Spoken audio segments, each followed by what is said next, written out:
Ready, hunt!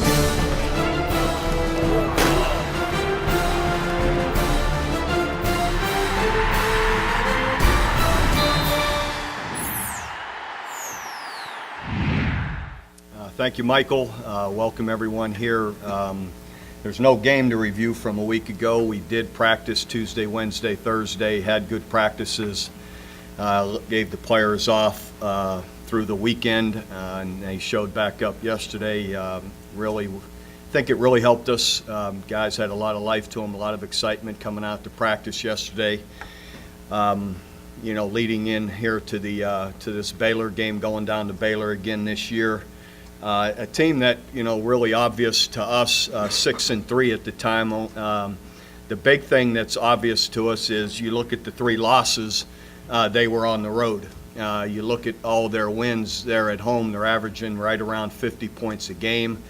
Have really played with a lot of energy and great success at home for whatever reason. Like, I guess, a number of teams around the country, maybe on the road, for whatever reasons, haven't played quite as well, but at home they sure have lit it up and have played well. So they've got some very exciting players. Everybody knows their quarterback, Robert Griffin, the third, and how he's had a great year, continues to play great.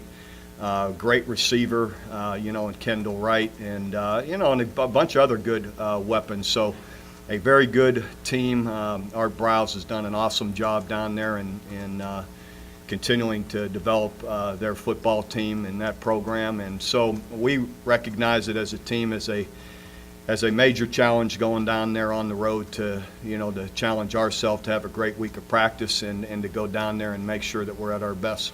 What's your injury situation, and does Habron start at center and I get a guard? We'll see here this week whether Gabe starts at center or Ben. I'll announce that probably tomorrow or Thursday. I'm sure the coaches are still looking at that. And we just have to actually confer whether we're, or just continue like we did a week ago. The chemistry's been good in there, so let me just wait on that. But the injury situation is, let's see, Tom Wart should practice today, but we'll see.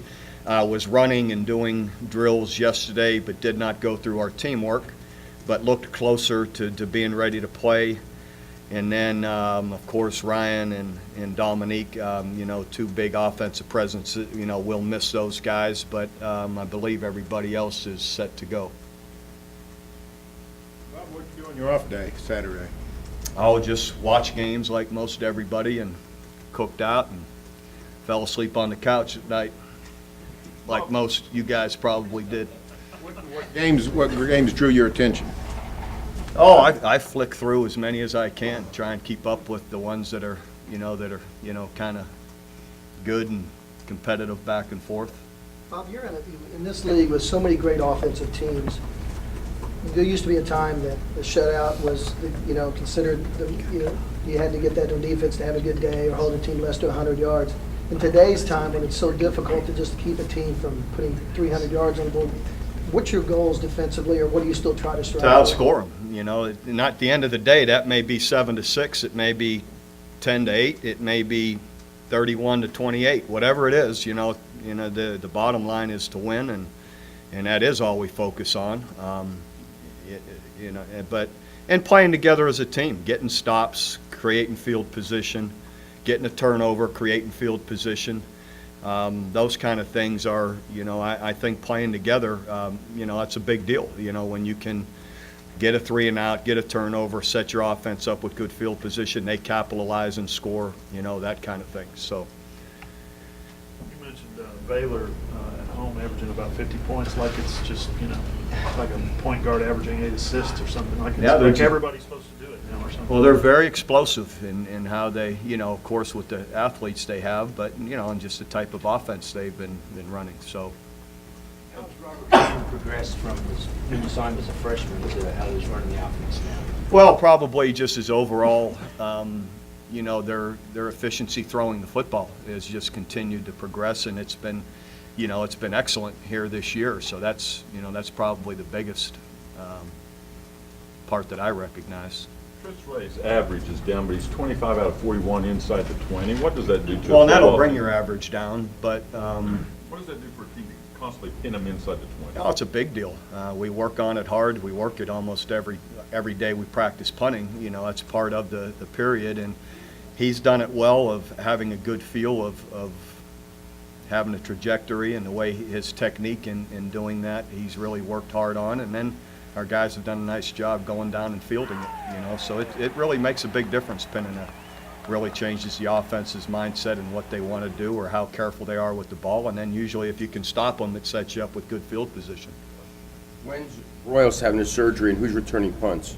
Ryan, it's probably still close to 2 weeks away from having the surgery, from what last I understood. And then Kenny Stills will be returning punts. Also, Roy Finch can. Well, you got some help Saturday. Stanford lost, Boise lost. You're back sort of in the BCS discussion. Does that factor into any decision you make on game day? Style points, any of that stuff? You got to play that game again. Just win. You know, at the bottom line, our players are very aware of you know, and having come off the off week, it was fair for us to look at, okay, you know, this is our 3-game stretch. What does it mean? What are the opportunities? And now that we've discussed that, all that matters is Baylor.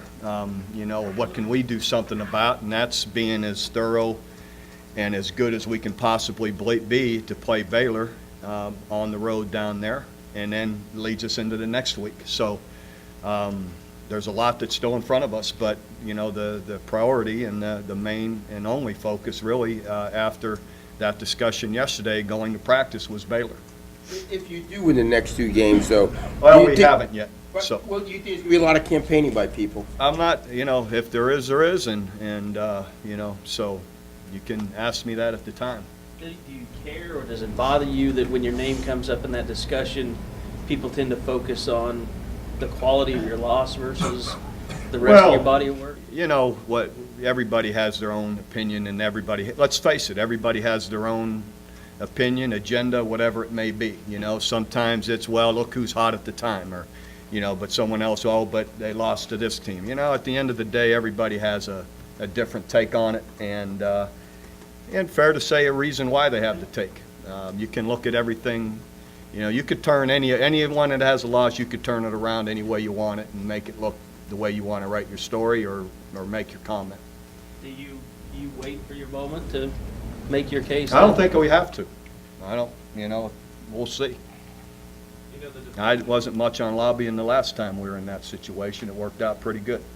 Often, the defenders of the BCS like to say this is such a positive thing, what we're talking about, the politicking and everything else, just people talking about it. Yeah.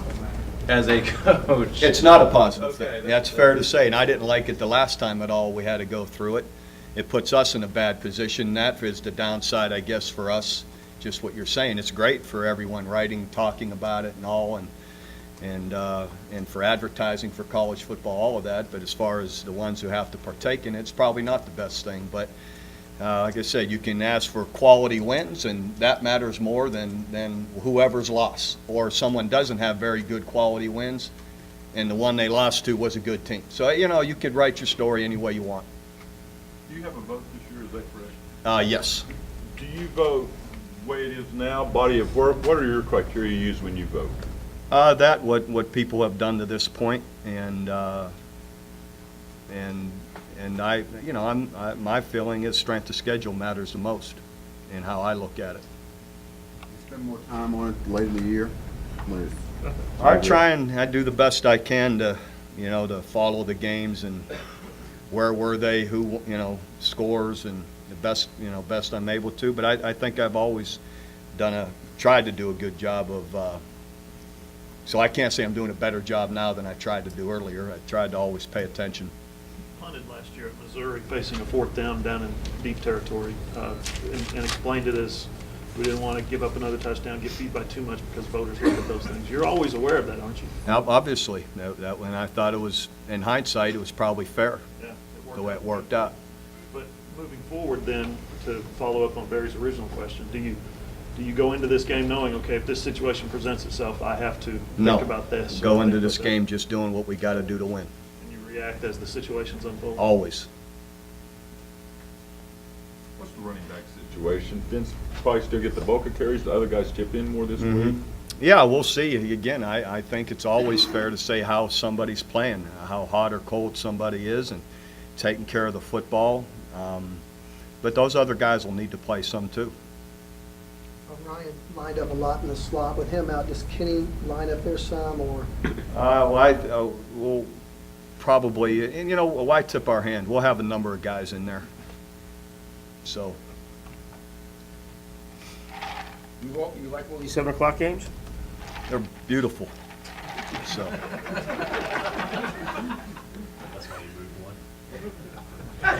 hey, whenever they tell us we got to play, we got to be excited to play it. Those things, Did you ever consider going down the day of a game? Especially in a place like I Waco? have. Pretty easy to get to. What's the advantages, disadvantages of it? I have, and we actually did that when I was at Kansas State. We flew in to play Minnesota the day of the game and won the game there at Minnesota. And I've often thought about it. I just worry that logistically, if there's any glitches plane-wise, as much as anything, probably if we had a runway here in Norman, I would probably have tried to do it. But for us to get, by the time we screen, get up to Oklahoma City, it's a pretty long process, and load the plane, and I just feel, players are used to relaxing at that time. That's what they've been conditioned to do because it's the day before. I'd worry that here it is the day of the game, and they're in a relaxed state traveling, and then all of a sudden have to turn the switch, 2-3 hours later and go play. one of your assistant coaches yesterday was saying about how this has been a long season. He said we've had a lot of night games. Is that a real thing where you have to, you wake up in the morning and you start getting your mind ready, and you don't get to play right away? Is that a Yeah, difficult thing, a challenge for a guy? It is a challenge. Well, you have to pace yourself, and so it's fair to say there's always something a little bit to it, but there is for both teams. So just the way it is right now. But if you're playing 10-night games, and Well, 14 yeah, nights- it's fair to say it matters more, in that and it's fair to say moving forward, hopefully we don't have to play as many and other teams don't. I think I don't know that that's how it should be. It's also tough coming back, I guess. You're getting back at 3 or 4. Well, you should never have to get in from a conference game that's a 45-minute flight at 4 in the morning, like we did Kansas. That's not, that we're, again, what other people say, we're dealing with college young guys that 90% of them are really good students too, that are, that have a lot to do.